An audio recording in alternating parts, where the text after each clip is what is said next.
Il-kredibilità qed twassal biex il-Gvern ikompli jisma' lin-nies u jintervjeni biex jwieżen lill-familji Maltin u Għawċin. Dan intqal mill-Ministru għall-Finanzi Clyde Caruana waqt li ġew diskussi l-estimi tal-Ministeru tiegħu. Intqal li din il-kredibilità qed twassal biex tgħin il-faxex kollha fis-soċjetà anki bit-tnaqqis fit-taxxi b'140 miljun se jibqgħu fil-bwiet tal-ħaddiema.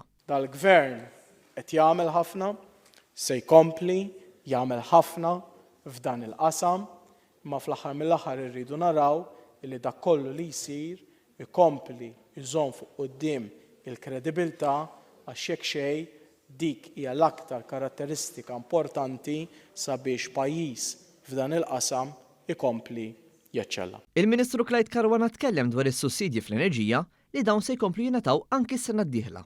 Tkellem ukoll dwar il-linja nazzjonali tal-ajru fejn qal li qabel l-Air Malta kienet topera b'8 ajruplani b'madwar 1000 ruħ, issa KM Malta Airlines qed taħdem bl-istess ammont ta' ajruplani u qed tħaddem 380 persuna.